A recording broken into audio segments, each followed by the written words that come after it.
Hello बच्चों, welcome to my YouTube channel physics by Shivangi Pal. मेरी videos आपको कैसी लग रही हैं? ठीक है, आज हम अपना तीसरा समीकरण कवर करेंगे। ठीक है, इसका डेरिवेशन हम करेंगे। मैंने पिछले दो वीडियोस में आपको पहला समीकरण और दूसरा समीकरण निकाल के दिखा दिया है। ठीक है, अब आगे ज्यादा बातचीत ना करते हुए तृतीय समीकरण हम डेरिवेट करते हैं। फिर से इसमें लिख लीजिए, त्वरण के लिए फॉर्मूला लिखेंगे। क्या लिखेंगे त्वरण के लिए? तो आप लिख लीजिए किसी गतिमान वस्तु का त्वरण। त्वरण त्वरण क्या होता है? A इज इक्वल टू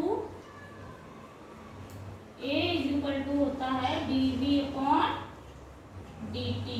ठीक, मैंने पहले भी बता दिया डेल्टा v और डेल्टा t होता है, लेकिन सूक्ष्म समय अंतराल के लिए हम dv और dt लिखते हैं। ठीक है, अगर इसी समीकरण में हम ऊपर नीचे ds का मल्टीप्लाई करा दे तो कोई फर्क पड़ेगा नहीं, क्योंकि ऊपर नीचे हम दोनों सेम वेरिएबल का मल्टीप्लाई करा रहे हैं। ठीक है, हमने करा दिया।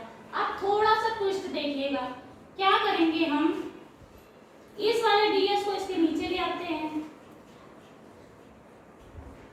ठीक, और इस वाले dt को इसके नीचे ले आते हैं। ठीक, क्या किया मैंने? इस वाले ds को उठा के dt की जगह कर दिया, dt को उठा के इसकी जगह कर दिया, बस। अब देख लीजिए dv अपॉन ds,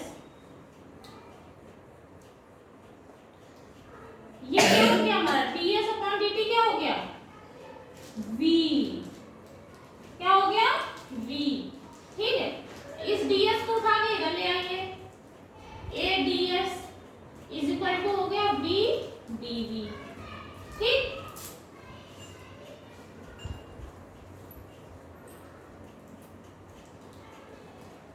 इसको थोड़ा सा पलट के लिख लीजिए, v dv is equal to a ds। कुछ नहीं किया, इस लाइन को हमने एक्स्ट्रा बढ़ा दिया है, a ds। ठीक, इसको इधर लिख दिया, इसको उठा के इधर लिख दिया, यही किया। इसको समीकरण 1 डाल दीजिए। फिर से वही काम लिख लीजिए, समीकरण 1 का उचित सीमा के अंदर समाकलन करने पर, समाकलन कर दीजिए, दोनों तरफ इंटीग्रेशन का निशान लगा दीजिए। इंग्लिश में बोलते हैं integration. v dv is equal to a ds, integration का निशान a ds। ठीक, यहाँ देख लीजिए, लिमिट क्या लगेगी? प्रारंभिक वेग u, अंतिम वेग v। ठीक, और यहाँ पे दूरी, पहले दूरी 0, बाद में s हो गई है। इंटीग्रेशन करिए। क्या मैंने बताया था? v dv के लिए था v स्क्वायर बाई 2 u, और ये v लिमिट लगा दीजिए। यहाँ पे a कांस्टेंट है तो a को बाहर रख दीजिए, बाकी का इंटीग्रेशन कर दीजिए। तो क्या आया था? s, लिमिट लगा दीजिए 0 से s। ठीक, v स्क्वायर की जगह v स्क्वायर ही रहेगा, हम टू, क्योंकि पहली लिमिट सेम है, माइनस, अब जहां जहां भी है वहां पर u कर दीजिए, u स्क्वायर बाई 2 हो जाएगा, is equal to a s minus 0। नीचे दिखने दिक्कत हो रही है, हम ऊपर कर रहे हैं। ठीक है, यहाँ से आप ऊपर देखिएगा क्या होगा। इनको सॉल्व कर लीजिए तो क्या आएगा? इधर आएगा v square minus u square, और ये जो 2 है एलसीएम में दोनों कॉमन है, तो कॉमन करके इधर मल्टीप्लाई करा दीजिए, 2a, और ये वाला है 0 का काम खत्म।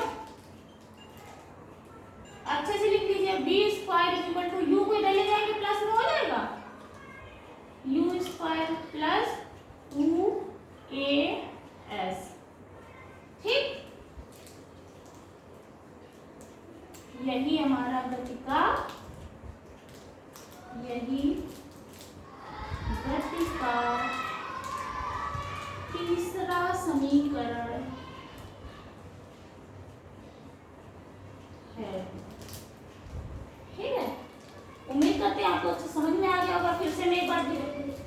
फाइंड कर देना इसको। आपको त्वरण के लिए फॉर्मूला पता है, क्या होता है, वेग परिवर्तन के दर को त्वरण कहते हैं। किसको? वेग परिवर्तन की दर को त्वरण कहते हैं। तो वेग परिवर्तन के लिए डेल्टा v और समयांतराल के लिए डेल्टा t लिखते हैं। बट हम अगर सूक्ष्म समयांतराल के लिए लिखेंगे तो डेल्टा किसमें बदल जाता है? d में। ठीक, तो हमने डेल्टा v की जगह डेल्टा लिख के dv/dt लिखा। ठीक, त्वरण अब कुछ नहीं किया है, ऊपर नीचे हमने ds का मल्टीप्लाई किया। ऊपर नीचे हम किसी भी एक सेम डिजिट को मल्टीप्लाई करें कोई फर्क पड़ता है? नहीं पड़ता है, तो ये दोनों आपस में करके फिर से वन हो जाएंगे। तो हमने थोड़ा सा ट्विस्ट किया, इस वाले ds को उठा के इसके नीचे रख दिया और इस dt को उठा के इधर कर दिया। देखिए वही किया है, इस पे कोई फर्क नहीं पड़ा। पर ये ds/dt आपको दिख रहा है, सीधे सीधे क्या बन गया? वेग, दूरी बटे समय। याद आया? वेग बन गया। अब ध्यान से देखिएगा, इस ds को मैंने उठा के इसके मल्टीप्लाई में ला दिया और ये vdv कर दिया। इस वाले स्टेप को तो मैंने फालतू ही बढ़ाया है, इसको इधर से कर दिया, इसको इधर कर दिया, दोनों को पक्षों को बदल दिया बस। समीकरण 1 डाल के इनको अभी हमने लिमिट लगा के इंटीग्रेशन करना चाहा है, तो जब करना चाहा तो करेंगे भी। ठीक, अब देखिए लिमिट क्या आएगी? वेग के लिए लिमिट आएगी प्रारंभिक वेग। मैंने शुरू में ही पॉइंट्स लिखा दिए थे कि प्रारंभिक वेग हमेशा u मान के चलेंगे। तो प्रारंभिक वेग की लिमिट हमने u लिखी और अंतिम वेग v लिखी। यहाँ पे सबसे शुरू में जब चलना ही स्टार्ट किया होगा तो दूरी कुछ चला होगा क्या? नहीं, सबसे शुरू में तो 0 होगी दूरी, बाद में चलते चलते उसने s कवर कर ली होगी, तो लिमिट हमारी 0 से s से आ जाएगी। इसके बाद में हमने इसका समाकलन किया। समाकलन का फार्मूला मैंने पहले लिखा दिया था कि अगर x ds होता है तो x²/2 आता है, तो यहाँ पे v dv है तो v²/2 आएगा। यहाँ पे अगर इंटीग्रेशन में x dx केवल इंटीग्रेशन और dx होता है तो क्या आता है? x आता है। यहाँ पे ds है तो इसलिए s आ गया। a को ध्यान मत दीजिए, a हमारा कांस्टेंट है, कांस्टेंट नंबर हमेशा इंटीग्रेशन अपने बाहर कर देता है, वेरिएबल नहीं रखता है केवल ये। इसके बाद में लिमिट लगाए, लिमिट मैंने बताया पहली लिमिट लगा के फिर दूसरे में लिमिट को माइनस में लिखते हैं। तो पहले तो वो सेम, कोई फर्क नहीं पड़ेगा क्योंकि यहाँ भी b है, यही रहेगा। ये दूसरी वाली लिमिट जब नीचे ले जाएंगे तो यहाँ पे b की जगह u हो जाएगा। ठीक है, अब इनका अगर एलसीएम लेंगे तो बटे में 2 आएगा, वही 2 हमने यहाँ पे मल्टीप्लाई करा दिया इसमें, देखो, और ये 0 का काम खत्म, as बचा, अब 2 इधर से पहुंच गया तो क्या हो गया? 2as हो गया। इधर बचे v² - u², पक्षांतर करके u इधर है माइनस का तो इधर जाएगा तो प्लस का हो जाएगा, तो v² = u² + 2as। हमें पता है पहले से भी कि यही हमारा गति का तृतीय समीकरण होता है। अब एक जगह अच्छे से तीनों समीकरणों को लिख लीजिए। पहला समीकरण क्या था? v = u + at।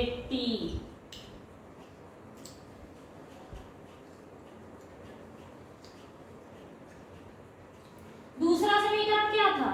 s = ut + ½ at²।